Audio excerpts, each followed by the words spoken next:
Einstein का नाम सुनते ही दिमाग में सीधा जीनियस आता है ना? बिल्कुल। पर क्या वो हमेशा से ऐसे ही मतलब माने जाते थे? जो हमारे पास जानकारी है वो बताती है कहानी थोड़ी अलग है। हाँ, सच तो अक्सर ज्यादा दिलचस्प होता है।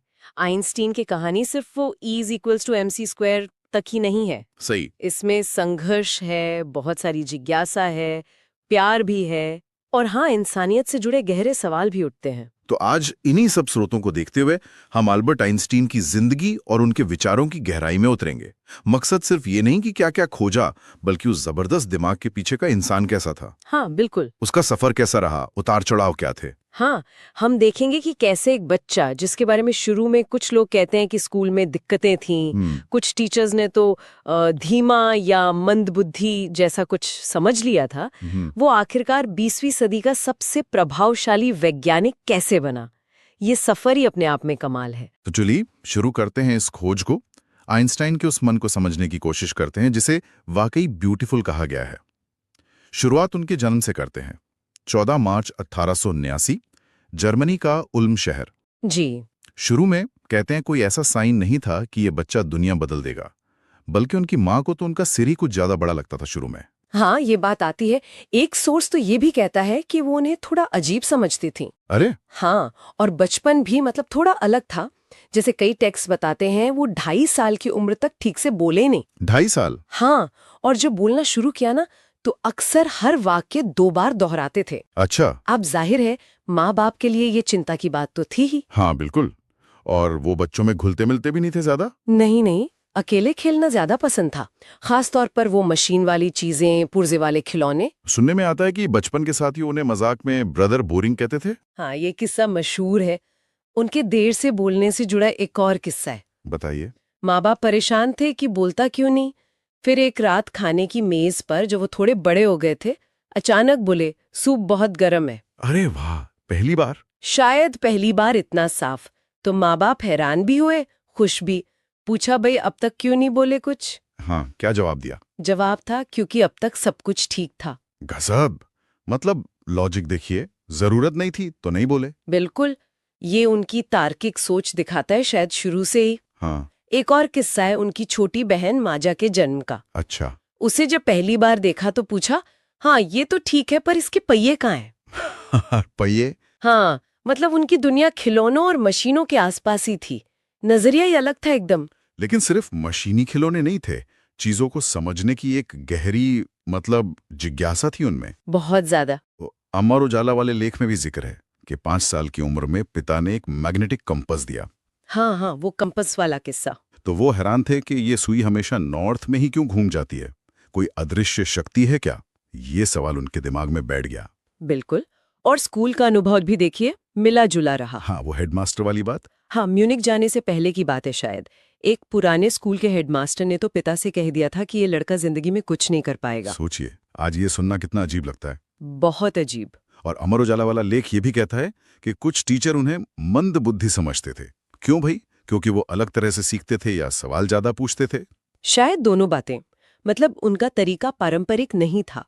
लेकिन ये भी याद रखना जरूरी है, जैसा एनसीईआरटी की किताब में है, कि म्यूनिक के हाई स्कूल में वो पढ़ाई में बुरे नहीं थे। अच्छा। नंबर अच्छे लाते थे लगभग हर सब्जेक्ट में। तो फिर दिक्कत क्या थी? दिक्कत थी स्कूल के सख्त अनुशासन से। वो रटने वाला सिस्टम, जिसे रेजिमेंटेशन कहते हैं, वो उन्हें एकदम घुटन भरा लगता था। हाँ समझ गया, आजाद सोच वाले थे। बिल्कुल। अक्सर टीचर से बहस हो जाती थी। आखिरकार 15 साल की उम्र में उन्हें वो माहौल इतना बोझिल लगा कि स्कूल ही छोड़ दिया। मरे, 15 की उम्र में स्कूल छोड़ दिया? हाँ, लेकिन इसी दौरान एक और चीज चल रही थी। क्या? माँ के कहने पर 6 साल की उम्र में वायलिन सीखना शुरू किया था। हाँ, ये सुना है मैंने। और वो जिंदगी भर एक शौकिया पर बहुत अच्छे वायलिन वादक बने रहे। संगीत उनके लिए एक सुकून का जरिया था। और वो अमर उजाला वाली बात कि एक टीचर ने कहा था, अभ्यास ही सफलता की कुंजी है। हाँ, वो शायद उनके मन में कहीं बैठ गई। उन्होंने ठान लिया कि जिन चीजों में रुचि है, जैसे मैथ, फिजिक्स, उसमें वो अपने तरीके से महारत हासिल करेंगे। तो स्कूल छोड़ने के बाद गए कहाँ? माँ बाप तो इटली चले गए थे, मिलान। हाँ, उन्हें म्यूनिक में रिश्तेदारों के पास छोड़ा था, पर वो ज्यादा टिके नहीं। अपने माँ बाप से काफी मतलब बहस और जिद के बाद वो स्विट्जरलैंड चले गए पढ़ाई पूरी करने। अच्छा, स्विट्जरलैंड। हाँ, एक ऐसे शहर में जो म्यूनिख से ज्यादा खुला उदार था, उनकी सोच के लिए वो माहौल बेहतर था। और वहां फिर यूनिवर्सिटी गए होंगे। गणित और भौतिकी में तो वो कमाल थी। बिल्कुल, मैथ्स में तो असाधारण थे और फिजिक्स का जुनून था। हाई स्कूल पूरा करके ज्यूरिख की मशहूर यूनिवर्सिटी में एडमिशन लिया। हाँ, ETH ज्यूरिख। जी, लेकिन लगता है वहां सिर्फ विज्ञान ही नहीं था जिसने उन्हें खींचा। उस जमाने की तस्वीरें देखो, उनकी मूंछों के साथ काफी डैशिंग लगते थे। हाँ, देखा है। और यूनिवर्सिटी में ही उनकी मुलाकात हुई मिलेवा मैरिक से। Mileva Maric. हाँ, वो भी फिजिक्स की स्टूडेंट थी, सर्बिया से आई थी। आइंस्टाइन उन्हें बहुत इंटेलिजेंट मानते थे, अपने बराबर का, कहते थे चतुर प्राणी। अच्छा। मिलेवा उन गिनी चुनी औरतों में थीं जो उस जमाने में यूरोप की किसी टॉप यूनिवर्सिटी में साइंस पढ़ सकती थीं, इसीलिए ज्यूरिख आई थे। तो आइंस्टाइन को उनमें एक साथी मिल गया, मतलब बौद्धिक स्तर पर। हाँ, एक साथी, एक सहयोगी, खासकर उन लोगों के खिलाफ जिन्हें वो फिलिस्तीन कहते थे, मतलब जिन्हें आर्ट लिटरेचर में कोई रुचि नहीं। अच्छा। और जल्द ही दोस्ती प्यार में बदल गई। उनके जो खत मिलते हैं उसमें साइंस की बातें भी हैं और गहरी भावनाएं भी। हाँ, मैंने पढ़ा है।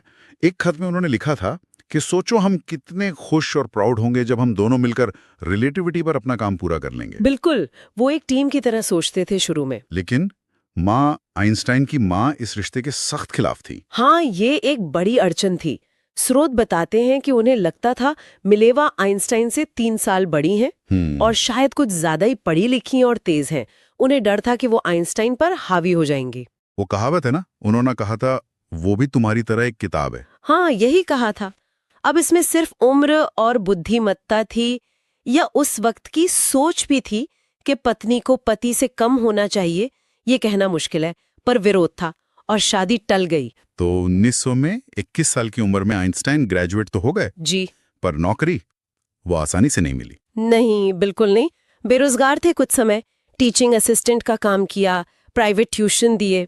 फिर आखिरकार 1902 में बर्न शहर में पेटेंट ऑफिस में नौकरी मिली, टेक्निकल एक्सपर्ट की। Patent office. हाँ, यहाँ काम था दूसरों के आविष्कारों के पेटेंट एप्लीकेशंस देखना, उनका मूल्यांकन करना। ये काम तो उनके अपने रिसर्च से अलग था। बिल्कुल अलग था, पर इससे एक स्थिरता मिली, पैसे मिले और इसी नौकरी के दौरान वो चुपचाप अपने क्रांतिकारी विचारों पर काम करते रहे। वो मजाक में अपनी डेस्क की दराज को क्या कहते थे? सैद्धांतिक भौतिकी का bureau, bureau of theoretical physics. करते हुए एक के बाद एक चार ऐसे रिसर्च पेपर पब्लिश किए जिन्होंने फिजिक्स की दुनिया हिला दी। बिल्कुल, और वो भी अलग अलग फील्ड्स में। लाइट का नेचर, जिसके लिए बाद में नोबेल मिला, हाँ। अणुओं का होना और उनका साइज, और सबसे बड़ा स्पेशल थ्योरी ऑफ रिलेटिविटी, सापेक्षता का विशेष सिद्धांत। कमाल था ये तो। अभूतपूर्व, सच में। ये रिलेटिविटी वाला सिद्धांत, इसने टाइम और स्पेस, मतलब समय और दूरी के बारे में जो हमारी सदियों पुरानी सोच थी उसे बदल दिया। हाँ, कहा कि ये फिक्स नहीं है, एब्सोल्यूट नहीं है। आसान शब्दों में इसका मतलब क्या था, थोड़ा समझाएंगे? देखिए, इसका जो मूल आइडिया था वो ये कि यूनिवर्स में सिर्फ एक चीज कांस्टेंट है, लाइट की स्पीड, प्रकाश की गति। वो हमेशा एक जैसी रहती है, चाहे आप उसे देख रहे हो या आप खुद चल रहे हो। अच्छा। तो अगर लाइट की स्पीड फिक्स्ड है तो फिर टाइम और स्पेस को फ्लेक्सिबल होना पड़ेगा। मतलब जो तेज चल रहा है उसके लिए समय धीमा हो सकता है, दूरी भी बदल सकती है। ये तो न्यूटन के आइडिया से बिल्कुल अलग था। बिल्कुल उल्टा। न्यूटन मानते थे टाइम और स्पेस पूरे यूनिवर्स के लिए एक जैसे हैं। आइंस्टाइन का सिद्धांत हमारे कॉमन सेंस के खिलाफ जाता था, लेकिन एक्सपेरिमेंट्स ने उसे सही साबित किया। और इसी से निकला वो दुनिया का सबसे मशहूर इक्वेशन, A = mc²। हाँ जी। E = mc²। ये दिखाता है कि मास यानी द्रव्यमान और एनर्जी यानी ऊर्जा असल में एक ही चीज के दो रूप हैं। उन्हें एक दूसरे में बदला जा सकता है। हाँ, E एनर्जी है, M मास है और C है लाइट की स्पीड। और C बहुत बड़ी संख्या है तो C² तो और भी बड़ा हो जाता है। मतलब थोड़े से मास में भी बहुत एनर्जी छिपी है। अपार, बहुत ज्यादा। इस इक्वेशन ने न सिर्फ यूनिवर्स के राज खोले बल्कि आगे चलकर एटॉमिक एनर्जी, और दुख की बात है कि एटम बम का भी सैद्धांतिक आधार यही बना। हाँ, ये ज्ञान एक दो-धारी तलवार जैसा साबित हुआ। बिल्कुल। कमाल है, मतलब एक तरफ वो यूनिवर्स की सबसे बड़ी पहेलियां सुलझा रहे थे, हाँ और दूसरी तरफ उनकी अपनी पर्सनल लाइफ में भी काफी कुछ चल रहा था। हाँ, जैसा हमने बात की, माँ राजी नहीं थी, फिर भी उन्होंने और मिलेवा ने जनवरी 1903 में शादी कर ली थी। 2 बेटे भी हुए उनके। हाँ, 2 बेटे हुए, लेकिन कुछ सालों बाद रिश्ते में तनाव आने लगा। क्यों? स्रोत बताते हैं कि मिलेवा, जो खुद बहुत टैलेंटेड थी फिजिक्स में, शायद अपनी वो वैज्ञानिक महत्वाकांक्षाएं पूरी नहीं कर पाईं, घर की जिम्मेदारियों में दब गईं और नाखुश रहने लगी। सालों तक शायद असहमति रही, झगड़े हुए और आखिरकार 1919 में उनका तलाक हो गया। और उसी साल तलाक के फौरन बाद आइंस्टीन ने अपनी कजन एल्सा से शादी कर ली। हाँ, एल्सा लोवेंथॉल। ये उनकी पर्सनल लाइफ का नया चैप्टर था जो उनकी ग्लोबल फेम के साथ ही शुरू हुआ। हाँ, क्योंकि तलाक से कुछ साल पहले 1915 में उन्होंने अपना सबसे बड़ा काम पब्लिश किया था, जनरल थियरी ऑफ रिलेटिविटी। जी, सापेक्षता का सामान्य सिद्धांत। इसने ग्रेविटी को, गुरुत्वाकर्षण को एक फोर्स की तरह नहीं देखा, बल्कि स्पेस टाइम के मुड़ने की तरह। बिल्कुल। कहा कि जो भारी चीजें हैं वो अपने आसपास के स्पेस और टाइम के ताने बाने को मोड़ देती हैं और उसी मुड़े हुए रास्ते पर दूसरी चीजें चलती हैं। यही ग्रेविटी है। ये तो न्यूटन के बाद ग्रेविटी की समझ में सबसे बड़ी क्रांति थी। यकीनन। और फिर 1919 में वो सूर्य ग्रहण, जिसने इसे साबित कर दिया, वो तो एकदम ड्रामेटिक मोड़ था। बहुत बड़ा मोड़ था। आइंस्टाइन ने पहले ही कैलकुलेट कर लिया था कि सूरज जैसी भारी चीज के पास से गुजरते हुए दूर के तारों की रोशनी कितनी मुड़नी चाहिए। और ग्रहण के टाइम साइंटिस्ट ने तस्वीरें ली। हाँ, आर्थर एडिंगटन ने, और पाया कि तारे ठीक उतनी ही जगह बदले हुए दिखे जितनी आइंस्टाइन की थ्योरी ने बताई थी। बिल्कुल। दुनिया भर के अखबारों में हेडलाइन बन गई होगी ये तो। बिल्कुल। विज्ञान में क्रांति, न्यूटन गलत साबित। हाँ। आइंस्टाइन रातों रात दुनिया के सबसे फेमस साइंटिस्ट बन गए। और 1921 में नोबेल प्राइज मिला। हाँ, नोबेल मिला। तकनीकी रूप से वो फोटो इलेक्ट्रिक इफेक्ट की व्याख्या के लिए था, जो 1905 का ही एक पेपर था। अच्छा, रिलेटिविटी के लिए नहीं। सीधे तौर पर नहीं, क्योंकि वो उस वक्त भी थोड़ी विवादास्पद मानी जाती थी, पर उनकी शोहरत का कारण तो रिलेटिविटी ही थी। और फिर तो पूरी दुनिया से सम्मान, इनविटेशंस हाँ, हैं। प्रेस उन्हें पूछने लगा। वो एक ग्लोबल सेलिब्रिटी बन गए। लेकिन आइंस्टाइन सिर्फ अपनी लैब या अपनी थियरीज में नहीं खोए रहे। नहीं, बिल्कुल नहीं। वो अपने आसपास की दुनिया के प्रति, राजनीति के प्रति बहुत सजग थे। उनमें एक गहरी सामाजिक चेतना थी। माहौल खराब हुआ। हाँ। आइंस्टीन जो खुद यहूदी थे, उन्होंने जर्मनी हमेशा के लिए छोड़ दिया, अमेरिका चले गए। प्रिंसटन में। हाँ, प्रिंसटन के इंस्टीट्यूट फॉर एडवांस स्टडी से जुड़ गए। वो फाशीवाद का खतरा साफ देख रहे थे और उनके जैसे कई यूरोपियन साइंटिस्ट नाजी जुल्म से बचने के लिए अमेरिका आ गए थे। और फिर इसके कुछ साल बाद 1938 में बर्लिन में एटम के टूटने, न्यूक्लियर फिशन की खोज हुई। जी, ऑटो हान और स्ट्रासमैन ने। इस खबर ने अमेरिका में साइंटिस्ट के बीच, खासकर जो यूरोप से आए थे, उनमें चिंता फैला दी। डर था कि नाजी एटम बम बना लेंगे। बिल्कुल, ये असली डर था। और इसी माहौल में अपने एक साथी साइंटिस्ट लियो जिलार्ड के कहने पर, हाँ, जिलार्ड, आइंस्टीन ने 2 अगस्त 1939 को प्रेसिडेंट रूजवेल्ट को वो मशहूर चिट्ठी लिखी। हाँ, वो ऐतिहासिक चिट्ठी। उसमें उन्होंने प्रेसिडेंट को न्यूक्लियर फिजन की ताकत और नाजियों के एटम बम बनाने के खतरे के बारे में चेताया। कहा कि ऐसा एक बम पूरे बंदरगाह को और आसपास के इलाके को तबाह कर सकता है। और रूजवेल्ट ने इसे गंभीरता से लिया। हाँ, कहते हैं लिया।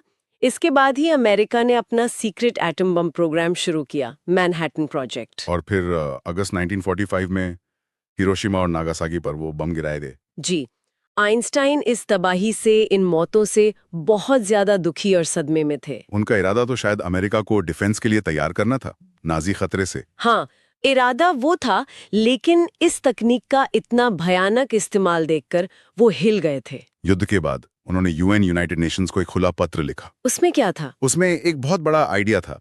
उन्होंने कहा कि एटम बम के खतरे को हमेशा के लिए खत्म करने के लिए एक वर्ल्ड गवर्नमेंट, एक विश्व सरकार बनानी चाहिए। World government? हाँ, ताकि कोई देश अकेले ऐसे हथियार ना बना सके। रूजवेल्ट को लिखी चिट्ठी ने तो इतिहास बदल दिया था। इस वाली चिट्ठी का क्या असर हुआ? वैसा असर नहीं हुआ। ये आइडिया शायद अपने वक्त से बहुत आगे था।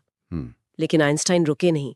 अपनी जिंदगी के आखिरी 10 सालों में वो ग्लोबल पॉलिटिक्स में और एक्टिव हो गए। लगातार एटमी हथियारों की रेस खत्म करने की बात करते रहे, निरस्त्रीकरण की वकालत की। अपनी फेम का इस्तेमाल शांति और डेमोक्रेसी के लिए किया। बिल्कुल। इसीलिए आज दुनिया उन्हें सिर्फ एक महान साइंटिस्ट नहीं, बल्कि एक मानवतावादी, एक वर्ल्ड सिटीजन के तौर पर भी याद करती है। उनकी सोच सिर्फ फिजिक्स तक नहीं थी। नहीं, वो पूरी इंसानियत के भविष्य के बारे में सोचते थे। एक और दिलचस्प बात है, हाँ। जब इजराइल बना तो उन्हें वहां का प्रेसिडेंट बनने का ऑफर मिला था। अरे, राष्ट्रपति बनने का? हाँ, पर उन्होंने मना कर दिया, कहा कि मैं राजनीति के लिए नहीं बना हूं। तो 1955 में 76 इयर्स की उम्र में उनका निधन हो गया। जी, और पीछे एक ऐसी विरासत छोड़ गए जो आज भी हमें सोचने पर मजबूर करती है। बिल्कुल। उन्हें एक क्रांतिकारी वैज्ञानिक, एक दूरदर्शी विचारक, एक वर्ल्ड सिटीजन, और हाँ, बेशक एक जीनियस के रूप में याद किया जाता है। लेकिन उनका वो ट्रूली ब्यूटीफुल माइंड, वो सिर्फ उनकी इंटेलिजेंस नहीं थी। नहीं। जैसा स्रोत बताते हैं, उसमें उनकी गहरी करुणा, उनकी विनम्रता, उनकी सामाजिक जिम्मेदारी की भावना भी शामिल थी। शायद असली महानता सिर्फ आईक्यू में नहीं होती। हाँ, शायद इन मानवीय गुणों में भी होती है। उनके जीवन से जुड़े कई छोटे छोटे किस्से भी हैं जो ये दिखाते हैं। बहुत है। चार्ली चैपलिन के साथ वाला वो किस्सा याद है? हाँ हाँ, मशहूर है। कार में जा रहे थे, भीड़ हाथ हिला रही थी, तो चैपलिन ने मजाक में कहा, लोग आपके लिए तालियां बजा रहे हैं क्योंकि कोई आपको समझता नहीं, और मेरे लिए क्योंकि हर कोई मुझे समझता है। सही है। ये शायद उनके मुश्किल वैज्ञानिक काम और उनके सरल मिलनसार स्वभाव के बीच का कॉन्ट्रास्ट दिखाता है। हाँ, या फिर वो कहानी जब किसी ने उनसे उनका फोन नंबर पूछा तो उन्हें डायरेक्टरी देखनी पड़ी। हाँ, पूछा कि आपको अपना नंबर याद नहीं? तो बोले, मैं वो चीज क्यों याद रखूं जो किताब में आसानी से मिल सकती है। कमाल की सोच। मतलब दिमाग को फालतू जानकारी से क्यों भरना, जरूरी चीजों पर फोकस करो। तो आखिर में आइंस्टाइन की कहानी हमें सिखाती क्या है? यही कि असली टैलेंट सिर्फ दिमाग का खेल नहीं, दिल और जमीर की आवाज भी है। हाँ, और शायद ये भी कि अगर आपके पास असाधारण ज्ञान है तो उसके साथ एक असाधारण जिम्मेदारी भी आती है। सही बात। ये हमें सोचने पर मजबूर करता है कि जीनियस का मतलब क्या है। क्या सिर्फ मुश्किल प्रॉब्लम सॉल्व करना या दुनिया को बेहतर बनाने की कोशिश करना भी उसमें शामिल है? आइंस्टाइन की जिंदगी दिखाती है कि साइंस और ह्यूमैनिटी को अलग नहीं किया जा सकता। उनकी पूरी जिंदगी एक खोज थी, यूनिवर्स के नियमों की भी और इंसानियत के उसूलों की भी। तो ये थी अल्बर्ट आइंस्टाइन के जीवन और विचारों की एक झलक। एक ऐसा मन जो सिर्फ अपने इक्वेशंस के लिए नहीं, अपनी गहरी मानवीय सोच के लिए भी सचमुच सुंदर था। उम्मीद है इस बातचीत ने सोचने के लिए कुछ नए पहलू दिए होंगे। उनके जीवन और काम में जानने समझने को अभी और भी बहुत कुछ है, पर शायद अगली बार जब E=mc² लिखा देखें तो उस इक्वेशन के पीछे के उस जटिल, जिज्ञासु और आखिरकार बहुत मानवीय इंसान की कहानी भी याद आए। सुनने के लिए धन्यवाद।